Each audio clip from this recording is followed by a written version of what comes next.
साथियों, जय हिंद। डॉक्टर संग्राम पाटिल बात कर रहा हूँ। साथियों, हमेशा हम देखते हैं, सुनते हैं लोगों से या पढ़ते हैं कि इस भगवान ने ऐसा कर दिया, ये ब्रह्मा ने इसको मार दिया। और ब्रह्मा के बारे में तो इतनी सारी चीज़ें बताई जाती है कि उन्होंने अपनी खुद की लड़की के साथ व्यभिचार किया था, उसको बंदी बना कर रखा था और उसको रेप किया उसके साथ। ये सारी चीज़ें हम बोलते रहते हैं, लोगों से सुनते रहते हैं। तो मैंने इस पर थोड़ा सा विचार किया कि ऐसे कैसे हो सकता है कि जिनको एक तरफ तो भगवान का, परमात्मा का, ईश्वर का दर्जा दिया जाता है और दूसरी तरफ उन्हीं के द्वारा इस तरीके की गलत चीज़ें, व्यभिचार जैसे जिसमें शील सदाचार बिल्कुल नहीं है, उसके विरुद्ध है, ऐसी बातें कैसे लिखी जाती है ये पुराणों में और ये बताई जाती है, फैलाई जाती है। तो इस पर मैं थोड़ा सा डीप में गया तो मेरे कुछ उसमें अनुमान है जो मैंने स्टडी करके निकाले हैं, आपके साथ शेयर करूंगा। तो साथियों, अगर हम साहित्य की बात करते हैं, जो लिखित साहित्य है हमारे भारत के पूर्व इतिहास का, सबसे पुराना लिखित जो साहित्य है ये बुद्धिस्ट साहित्य है, पाली भाषा का। हम ये जानते हैं कि बुद्धिस्ट साहित्य में भी वेदों का उल्लेख है, लेकिन वेद ये सबसे पहला लिखित साहित्य नहीं है। ये मौखिक हुआ करता था, मुंह से गाया जाता था। और वेद जब संस्कृत भाषा का आविष्कार हुआ था यशु क्रिस्ता के लगभग आसपास, तो उसके काफी बाद संस्कृत का व्याकरण बना और उसमें फिर वेद ये लिखे गए। और जब ये लिखे गए तो इसमें काफी सारे बदलाव भी किए गए। तो शुरू में संस्कृत भाषा तो अस्तित्व में थे ही नहीं। हम सारे भारतवासियों की एक गलतफहमी है कि संस्कृत यह सबसे पुरानी भाषा है, तो ये गलत है। भाषा तज्ञों ने अब ये प्रूव कर दिया है कि संस्कृत ये सबसे पुरानी भाषा नहीं है। हाँ, ये पुरानी है, लगभग 2000 साल पहले संस्कृत की शुरुआत हुई थी। पहले तो ये जो ईरानी भाषा हुआ करती थी बाहर की, और यहाँ की लोकल जो पाली लैंग्वेज थी, प्राकृत लैंग्वेज, इनकी मिक्स बनाकर एक राजभाषा बनी थी, साहित्य की भाषा बनी थी। शुरू में ये काफी हाइब्रिड थी।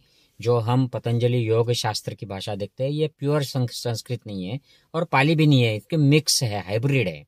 और बाद में फिर इसको और संस्कारित करते करते करते जो फाइनल जो वर्जन वो जो तैयार हुआ, वो लगभग 1000 साल पहले तैयार हुआ था, जिसमें रामायण, महाभारत, भगवत गीता, काफी सारे पुराण, ये जो ब्राह्मण के पंथ के ग्रंथ है वो लिखे गए हैं।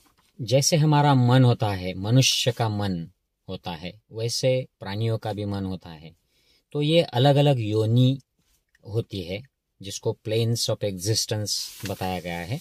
और ये बुद्धा ने खुद बताया है, उन्होंने खुद एक्सपीरियंस किया था ये अपने अंदर जाकर, मन के अंदर जाकर।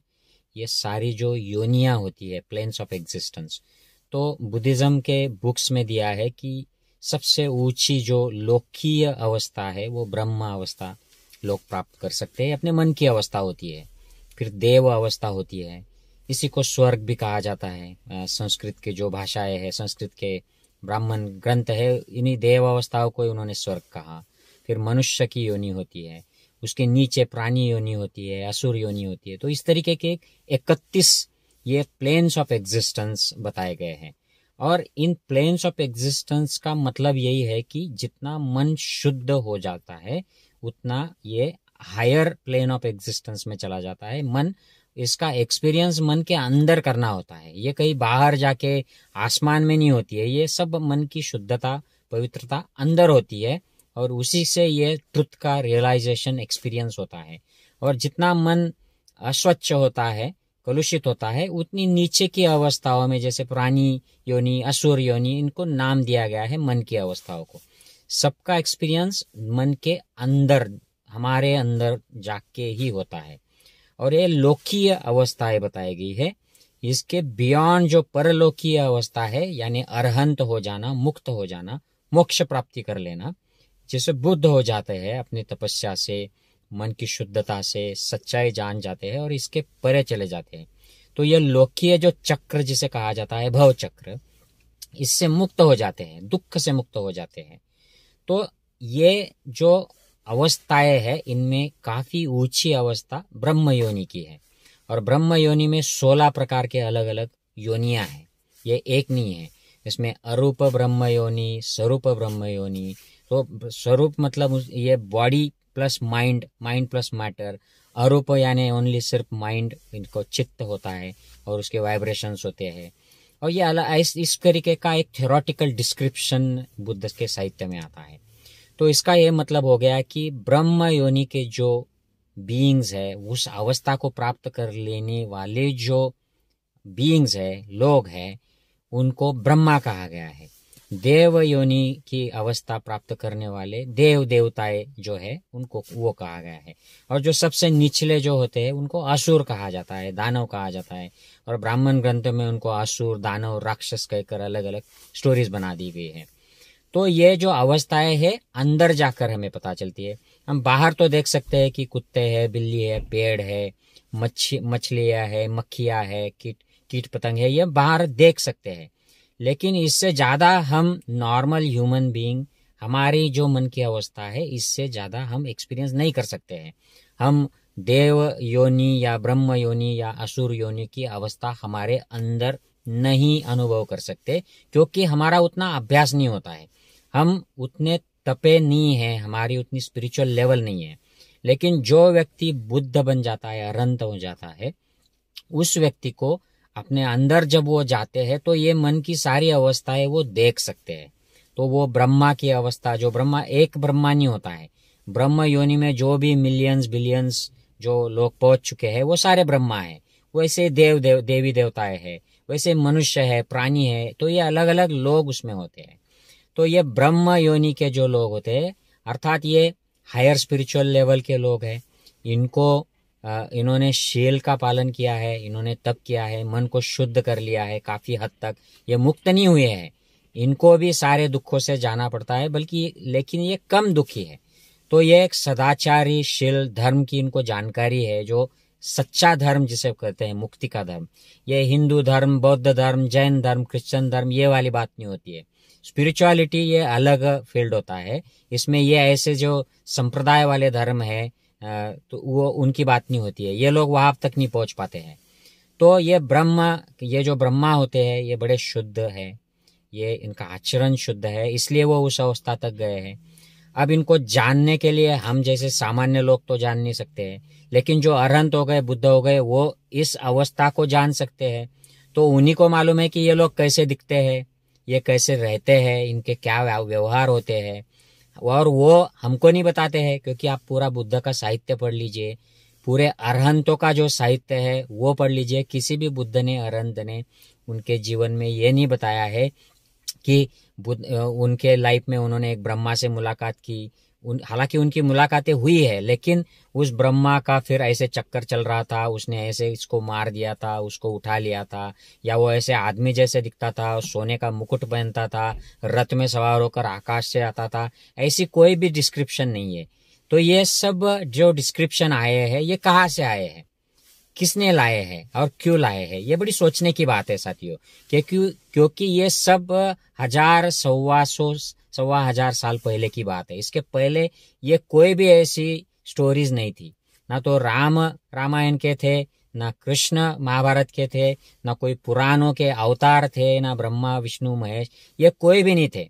हम युवान सांग को पढ़ ले, मेगास्थनीस को पढ़ ले, कोई भी जो हमारे यहाँ पर आकर गए हैं, या उसके पहले का बुद्ध का साहित्य है, या सम्राट अशोक के इंस्क्रिप्शन है, सम्राट कनिष्क के इंस्क्रिप्शन से, कहीं पर भी ये सारी चीजें नहीं आती है। जैसे संस्कृत का व्याकरण पूरा हो जाता है, संस्कृत ग्रंथ लिखे जाने शुरू होते हैं, प्राकृत का संस्कृत में भाषांतर शुरू होता है बुद्ध साहित्य का, वो बदल दिया जाता है, और उस बदल के साथ ये सारे पुराण और ये कथाएं अवतार आ जाते हैं, और फिर उनमें ये सारी चीजें जोड़ दी जाती है, और फिर एक ब्रह्मा उसमें क्रिएट हो जाता है।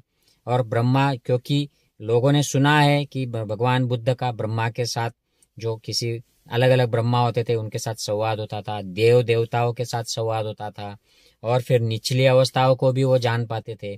तो इस जानकारी के बेसिस पर उस वक्त के जो ब्राह्मण पुरोहित थे, जिन्होंने ये ग्रंथ रचे थे, उन्होंने ये स्टोरीज मिक्स कर दिए।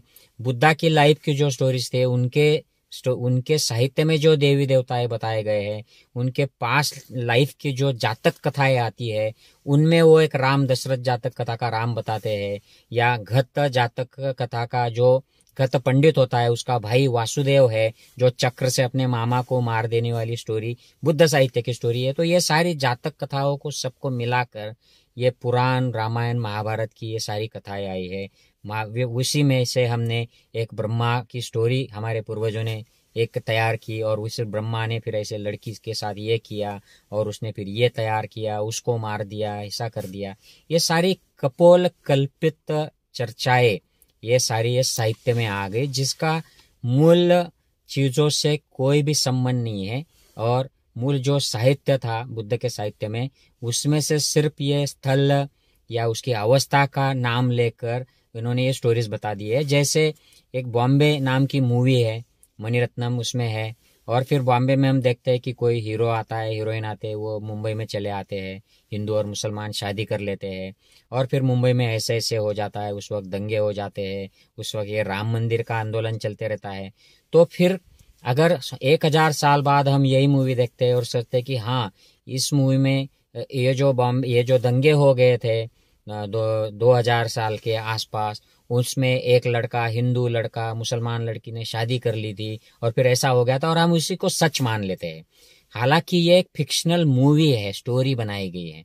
तो उसी तरह की भी बातें ये 1000 साल पहले चली थी, और उसको हम मान लेते हैं कि हाँ, ये ऐसे ही रामायण हुआ था, ऐसे ही महाभारत हुआ था। लेकिन उसकी ओरिजिनल जो कथाएं थी, उनसे ये लेकर उनको मैनिपुलेट कर दिया था, उनको एडिट कर दिया था, संस्कृत भाषा में लाकर उनको उनकी बड़ी बड़ी किताबें बना दी थी। ये हम नहीं जान पाते हैं, क्योंकि हमको इतना टाइम नहीं होता है, इंटरेस्ट नहीं होता है। अगर कोई बताता है तो हम मानने को भी नहीं तैयार होते, क्योंकि हमें इस राम के प्रति, कृष्ण के प्रति, ब्रह्मा विष्णु महेश के प्रति इतना लगाव हो जाता है, इतनी श्रद्धा हो जाती है कि उनके बारे में अगर कोई ऐसी सच्चाई बता दे तो हमको लगता है कि अरे ये हमारे धर्म के खिलाफ बात करता है, ये हिंदू के खिलाफ है, ये हमारे गलत फहमी फैलाता है। तो हम उसको धर्म विरोधी कह के हम रिजेक्ट कर देते हैं, जो एक्चुअली सच बात होती है, जो सच्चाई उजागर करना चाहते हैं, खुलना चाहते हैं। तो इस तरीके का ये ऐसा ब्रह्मा, एक इमेजिनरी ब्रह्मा इन लोगों ने ब्राह्मण साहित्य में लाया, उसकी एक इमेजिनरी स्टोरी बना दी कि उसने लड़की के साथ ही व्यभिचार किया, और हम उसी को फिर चर्चा करते रहते हैं। जो लोग नहीं मानते ब्राह्मणवादी साहित्य को, वो कहते कि अरे तुम्हारा ब्रह्मा क्या, वो तो व्यभिचारी था, वो तो ऐसा दुष्ट था, वो तो समानता भी नहीं मानता था, उसने तो मुंह से ब्राह्मणों को और पैर से शूद्रों को बना दिया था, वो तो महिला को तुच्छ मानता। ऐसा कोई ब्रह्मा नहीं था जिसने ऐसा कुछ किया था।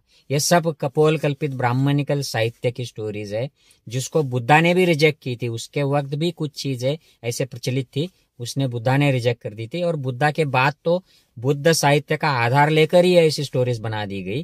तो उसको आज हमें इस तरीके से उस पर खुली विवेकवादी चर्चा करना बहुत जरूरी है। इसलिए मैं कहता हूं कि ये जो ब्रह्मा को बदनाम कर दिया है ब्राह्मण लेखकों ने उस वक्त के, ये क्यों किया है? तो शायद उनका उसमें कुछ मोटिव रहा होगा। शायद उनको ये बात जो है कि लड़की के साथ, हमने खुद की लड़की के साथ जो व्यभिचार चलता है वो अलाउड है, तो देखो ब्रह्मा ने भी किया था तो हम भी कर सकते हैं। या फिर वो वार्निंग देना चाहते थे कि अगर आप ब्रह्मा स्टेज को भी पहुंच गए तो भी आप ऐसी गलत चीजों के मोह में पड़ सकते हो, तो be careful, don't do this. ऐसा भी उनको वार्निंग देना शायद उद्देश्य रहा होगा, या फिर इसमें और कुछ षड्यंत्र होगा, हम नहीं जानते। लेकिन इस प्रकार की ऊंची अवस्था पर, हालांकि ये लौकिक अवस्था ही होती है ब्रह्मयोनि, ये कोई मुक्त अवस्था नहीं है। सबसे ऊंची अवस्था जो है ये अरहंत होना, बुद्ध हो जाना। फिर भी बुद्ध ब्रह्म अवस्था जो बुद्धिस्ट साहित्य में बताई है काफी ऊपर की अवस्था है। इसमें इस तरीके की बात घुसेड़ देना, कपोल कल्पित, और उसको बदनाम करना, ये बिल्कुल गलत था उस वक्त, और हम उसी को माने चलते हैं। और दोनों तरफ से फिर इस पर चर्चा, वाद विवाद चलता रहता है। आई थिंक कि इसको हम प्रैक्टिकली विवेकवादी एंगल से लेना चाहिए, और इस पर सोचना चाहिए सबने। और अगर ये बात आपको अच्छी लगती है, सही लगती है, तो आप भी इस पर सोचिए, आपको क्या लगता है, आप मुझे कमेंट में राय दीजिए, और वीडियो भी शेयर कीजिए लोगों के साथ, ताकि लोगों को समझे कि ब्रह्मा नाम की एक ऊंची अवस्था से एक काल्पनिक पात्र को लेकर उसको इस तरीके की बातें उसके साथ एक फिक्शनल स्टोरी में मिक्स कर उसको पुराणों में घुसेड़ दिए है। और वो आज तक चली आ रही है, और हम उसी तरीके का एक ब्रह्मा जो मनुष्य के रूप में देखते हैं, सोने का मुकुट और वो आकाश से उड़ रहा है, जो किसी ने नहीं देखा है, जो लेखक थे उन्होंने भी नहीं देखा था, उन्होंने सिर्फ कुछ बातें सुनी थी बुद्ध अरहंतों के साहित्य से इधर उधर से जोड़ जाड़ कर ये उन्होंने उस वक्त बना दिया है। तो बस यही मैं बताना चाहता था। I hope this all make sense. फिर मिलेंगे ऐसे ही वीडियो में जिसमें मैं और कुछ ऐसी बातें करूंगा। जय हिंद, टेक केयर।